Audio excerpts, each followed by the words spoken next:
চলছে মাহে রমাদান মুবারক। এই যে 7ই রমজান আসতেছে, মুসলমানদের সঙ্গে কাফেরের সঙ্গে মুসলমানদের সর্বপ্রথম সম্মুখ যুদ্ধ হয়েছিল 17ই রমজান। এই যুদ্ধের নামটা, যুদ্ধটা যে জায়গায় হয়েছিল ওই জায়গার নাম হলো বদর প্রান্তর, বদর উপত্যকা। বদর একটা উপত্যকার নাম, জায়গার নাম। এই জন্য যুবক, আল্লাহর হাবিব সাল্লাল্লাহু আলাইহি সাল্লাম জীবনে সর্বপ্রথম তলোয়ার নিয়ে যেই ময়দানের মধ্যে নেমেছেন, ওই ময়দানটা ছিল বদরের ময়দান। যুদ্ধে মুসলমানদের পক্ষে যুদ্ধের জন্য যিনি নেতৃত্ব দিয়েছেন তিনি রাহমাতুল লিল আলামিন। এর দ্বারা প্রমাণ হয়ে যায় শুধুমাত্র খানকায় বসে থাকার নাম ইসলাম নয়। আমার নবী যদি হেরা গুহা ছাইরা ওই যুদ্ধের ময়দানে গিয়ে তলোয়ার নিয়ে নামতে পারে, আমাদের সবাইকে প্রয়োজনে খানকা ছাইরা মাঠে নামতে হবে কিনা? এই জন্য আমার ভাইয়েরা, মুসলমানদের যুদ্ধের জিনিস নেতৃত্ব দিয়েছেন, সাহাবায়ে কেরামদের সঙ্গে যিনি নেতৃত্ব দিয়েছেন তিনি রাহমাতুল লিল আলামিন। আর কাফেরদের সঙ্গে যে নেতাগিরি করছে, এই বর্বরতার নাম হলো আবু জাহিল। মুসলমানদের সঙ্গে কাফেরের প্রথম সম্মুখ যুদ্ধের নাম হলো বদরের যুদ্ধ। যেই যুদ্ধে মুসলমানদের মধ্য থেকে 313 জন মুসলমান সেখানে শরীক হয়েছেন, 14 জন শহীদ হয়েছেন। কাফেরদের পরাজয় বরণ করতে হয়েছিল। হে যুবকের দল, এখনো সময় আছে, অন্তরের ভিতরে চেতনা জাগ্রত করেন। শুধুমাত্র অন্যায় দেখে চুপ করে থাকবেন না, অন্যায় দেখে প্রতিবাদ করা লাগবে। আল্লাহ রাব্বুল আলামিন কোরআনে বলছেন, ওয়ালা তাকুলু লিমান ইউকতালু ফি সাবিলিল্লাহি আমওয়াত বাল আহইয়াউ ওয়ালাকিন লা তাশউরুন। আল্লাহ রাব্বুল আলামিন বলেন, আমি আল্লাহর পথে যারা জীবন দেয় এদেরকে তোমরা মৃত বলে ধারণা করিও না, বরং তারা হলো জিন্দা। ওরা কেমনে জিন্দা? ওয়ালাকিন লা তাশউরুন, এরা যে কেমনে জিন্দা তোমরা সেটা বুঝতে পারবে না, বুঝতে পারো না। যা কেউ বুঝে না, যা কেউ দেখে না, যা কেউ শুনে না, একমাত্র দেখেন, শোনেন, বুঝেন একমাত্র একজন। জবান খুলে বলুন তিনি কে? আল্লাহ বলে, ওয়ালাকিন লা তাশউরুন।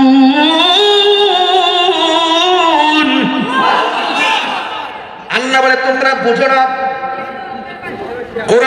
কোরআনের পক্ষে, ইসলামের পক্ষে যারা কথা বলবে তারা হলো মুমিন, আর যারা বিরোধিতা করবে তারা হলো বেঈমান। কেউ যদি ইসলামের নাম নিশানা মুছে ফেলার জন্য আসে আর কোরআনের বিরুদ্ধে কথা বলে, তার বিরুদ্ধে জিহাদ করতে হবে। বিধান হলো একজনের, জবান খুলে বলেন তিনি কে?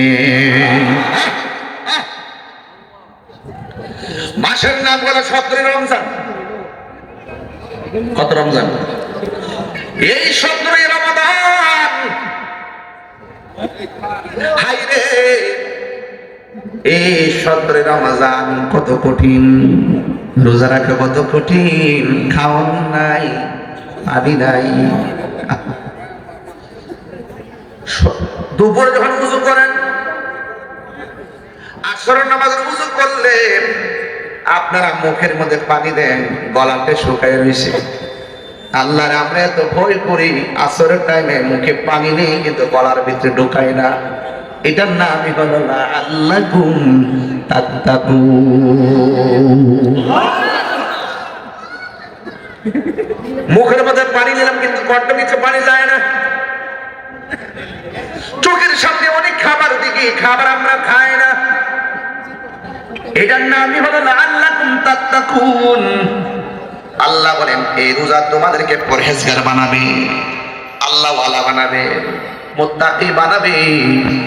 এই জন্য আমার যুবক ভাইরা, সাহাবাদের গলার মধ্যে পানি নাই, পেটের মধ্যে খাবার নাই, এরপরও আমার নবী অর্ডার করেছেন, হে সাহাবীরা, দিনের অস্তিত্বকে বিলীন করে দেওয়ার জন্য কাফেররা ষড়যন্ত্রের জাল পেতেছে, আমাদের সবাইকে জিহাদের ময়দানে যেতে হবে। সাহাবায়ে কেরাম বলে, ইয়া রাসূলুল্লাহ, নবী গো, ও মায়ার নবীজি, শুধুমাত্র জিহাদ কেন, জীবন দিব কিন্তু ঈমান দিব না। সুন্নাত নয় শুধু দাওয়াতের মেহমান, সুন্নাত নয় শুধু খাওয়া শেষে মধুপান, আরো কিছু সুন্নাত আছে তুমি জানো কি, জানলেও জীবনে কখনো তা মানো কি, জানলেও জীবনে কখনো তা মানো কি। সুন্নাত নয় শুধু নির্জনে থেমে যাওয়া, সুন্নাত উহুদে পাথরের আঘাত খাওয়া, ঠিক কিনা? প্রয়োজনে রক্ত ঝরাতে হবে, এটার নাম ইসলাম। প্রয়োজনে পাথর খেতে হবে, এটার নামই হলো ইসলাম। এই জন্য আল্লাহর হাবিব বলেন, ও সাহাবীরা, তোমরা রাজি নি? সাহাবায়ে কেরাম বলেন, ইয়া রাসূলুল্লাহ, জীবন দিব কিন্তু ঈমান দিব না। এবার আমার নবী, আপনার নবী আবু জাহেলের সঙ্গে কন্টাক্টে গেলেন, ডাক দিয়া বলেন, আবু জাহেল, তোমরা যা করতেছো এটার জন্য আল্লাহর দরবারে জবাব দিতে হবে। তোমরা যে মূর্তির পূজা করো এটা করা যাবে না। জবানটা খুলে বলুন, সেজদা পাওয়ার মালিক কে? আর কাফেররা বলল, হে মুহাম্মদ সাল্লাল্লাহু, তোমাকে আমরা এতদিন ভালো জেনেছি, বিশ্বাস করেছি, আমরা কাফের হওয়ার পর, আমরা বেঈমান হওয়ার পরও, অন্য ধর্ম হওয়ার পরও আমরা তোমাকে সম্মান করে আল আমিন বলেছি। এখন যে আমাদেরকে বলতেছো যে পূজা করা যাবে না, মূর্তির কাছে যাওয়া যাবে না, তাইলে একটা কাজ করি গো, এখন কি করব? তাইলে আমাদের বাপ দাদার ধর্মের উপরে চুনকালি মাখার জন্য তোমাকে সুযোগ দিব না। যারা আল আমিন বলেছে, চোখের পলকে তারা নবীর বিরুদ্ধে চলে গেছে। হুজুরের বিরুদ্ধে যাওয়ার পর ডাক দিয়া বলেন, না না না না, আমাদের বাপ দাদার ধর্মে যারা চুনকালি মাখতে আসবে তাকে মেরে ফেলবো, তার সঙ্গে প্রয়োজনে যুদ্ধ করব। আল্লাহ বলে, বন্ধু,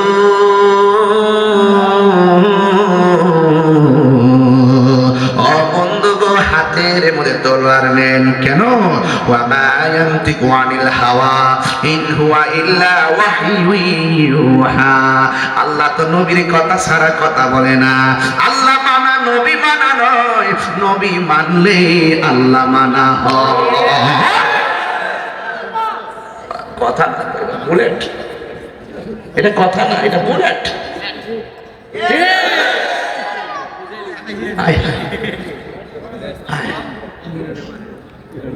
কেউ আপনি আমার গালি দেন, আপনার গালি শোনার টাইম আমার নাই। আপনি আমাকে বকা দেন, আপনার কথা শোনার টাইম আমার নাই।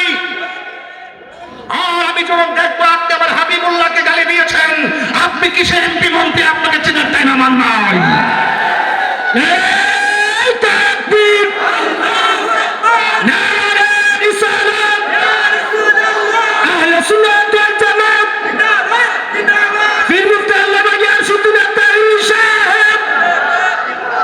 আল্লাহু আকবার বলেন না কেন? কষ্ট হচ্ছে আপনাদের? খেয়ে না খেয়ে দিনই প্রচারের কাজে নিজেকে দিয়েছ বিলিয়ে, তাই ফের কাফেরেরা চিহ্ন নাই আলো, দুষ্ট ছেলেদের পিছু দিল লেলিয়ে, পাথরের আঘাতে ক্ষত বিক্ষত হয়ে শরীর থেকে রক্ত ঝরে। হে রাসূল, তোমাকে ভুলে আমি কেমন করে? হে রাসূল, তোমাকে ভুলে আমি কেমন করে? হাজারো ব্যথা বেদনা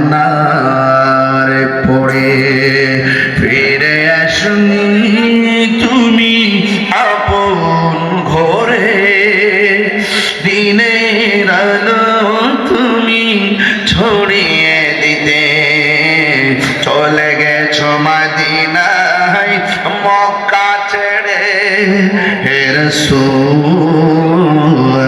তোমাকে ভুলি আমি কেমন করে।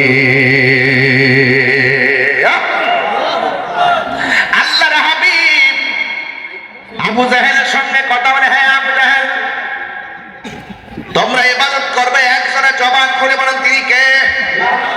এই কথা বলার পরে আবু জাহেল তেলে বেগুনের জ্বলে উঠেছে, কই প্রয়োজনে জীবন দিব কিন্তু আমাদের বাপ দাদার ধর্মের উপরে চুনকালি মারতে দিব না। আবার যখন আমার নবীর বিরুদ্ধে কাফেররা ষড়যন্ত্র শুরু করলো, গোপনে গোপনে নবীকে মেরে ফেলার ষড়যন্ত্রের জাল লাগলো, আমার আল্লাহ মাকারু মাকারাল্লাহ ওয়াল্লাহু খায়রুল মাকিরিন। তুমি যত কৌশল করো না কেন সব জবাব দিবেন একজন, জবান খুলে বলেন তিনি কে? তাহলে আসো মাঠে আসো, মাঠে আসো। এবার মাঠে নামলেন, প্রথম যুদ্ধ সরাসরি যুদ্ধ হবে আমার নবী আবু জাহেলের সঙ্গে।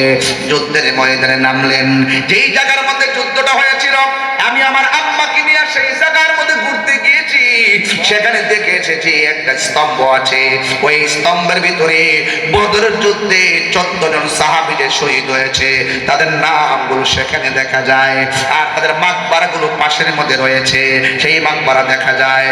এবং মুসলমানদেরকে সহযোগিতা করার জন্য যেই জায়গার ভিতরে ফেরেশতারা আসমান থেকে নেমেছেন সেই জায়গাটাও দেখে এসেছি।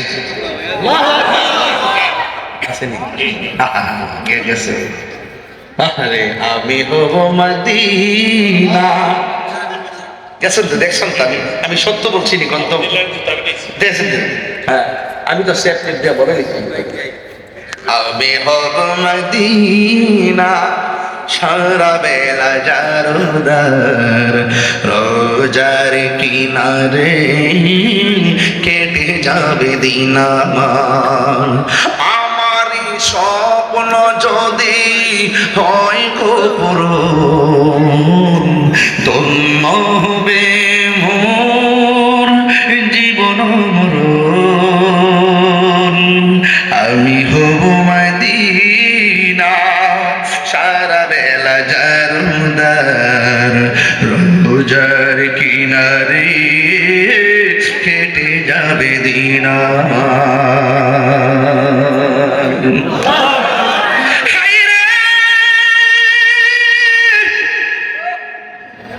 ও রাজা পাড়ার বাবা,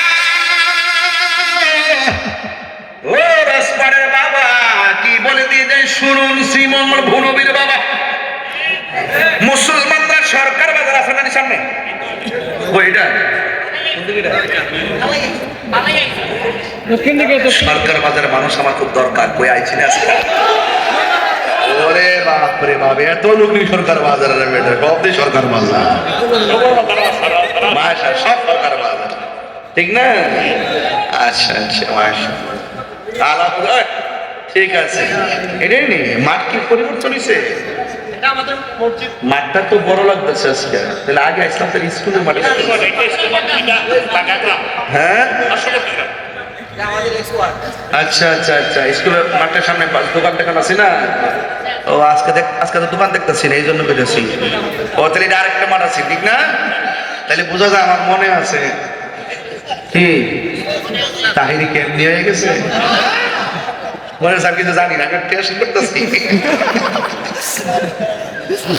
বাবাজি আপনার কষ্ট দিতেছে, বুঝতে পেরেছি আমি। আমার আরেকটু সময় দিবেন ইনশাল্লাহ। আমি তো কয়ে নিয়েছি আজকে কিন্তু ডাইরেক্ট শুরু করছি। আজকে কোনো নরম কোনো শব্দ নাই, আজকে হবে বদরের চেতনায় কথা হবে ইনশাল্লাহ। নারায়ে তাকবীর, নারায়ে তাকবীর, নারায়ে রিসালাত, ইয়া রাসূলুল্লাহ, আহলে সুন্নাত ওয়াল জামাত, জিন্দাবাদ জিন্দাবাদ। এই হুজুর আপনি এগিয়ে চলুন।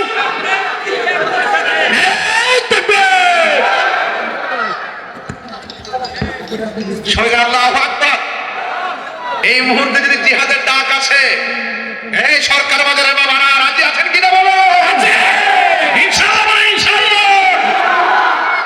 কবুল করুক, আমিন কন। আরো জোরে কোন আমিন। গভীর মনোযোগ।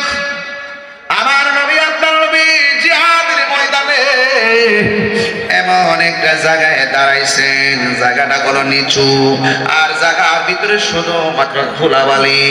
আর কাফেররা যে জায়গার মধ্যে দাঁড়াইছে ওই জায়গাটা হলো একটু উঁচু জায়গা। এবার আমার নবীর সঙ্গে কাফেরদের জিহাদ শুরু হয়ে গেল। মুসলমানদের সংখ্যা হলো মাত্র 313 জন, আর কাফেরদের সংখ্যা হলো 1000। এরপর আমার নবী বিচলিত হন নাই কেন? আল্লাহ রাব্বুল আলামিন কোরআনের মধ্যে বলে দিয়েছেন, ওয়ালা তাহিনু ওয়ালা তাহসানু ওয়া আনতুমুল আ'লাউনা ইন কুনতুম মুমিনিন। আল্লাহ রাব্বুল আলামিন বলেন, নিরাশ হয়ো না, হতাশ হয়ো না, বিজয় তোমাদেরই হবে। তবে শর্ত হলো তোমাদেরকে মুমিন হতে হবে। আমরা কি মুমিন না মুনাফিক? আরো জোরে গন। যুগে যুগে নিজেদের সবচাইতে বড় ক্ষতি হয়েছে মুনাফিকদের কারণে। কথা কোন ঠিক না বেরি?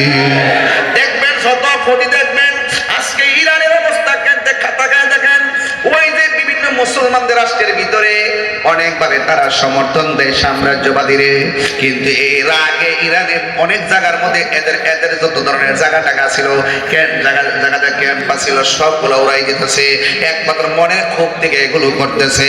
মুসলমানরা যদি নিজের স্বকীয়তা যদি বজায় রাখতো আর নিজের ইমান যদি ধরে রাখতো, আর টাকার কাছে যদি ইমান বিক্রি না করতো, এক জায়গায় থাকতো, তাইলে সারা বাংলাদেশ নয় সারা বিশ্বের প্রতিনিধিত্ব করতো মুসলমানেরা। কথা বলেন ঠিক কিনা? মুনাফিক বেনসন বাবা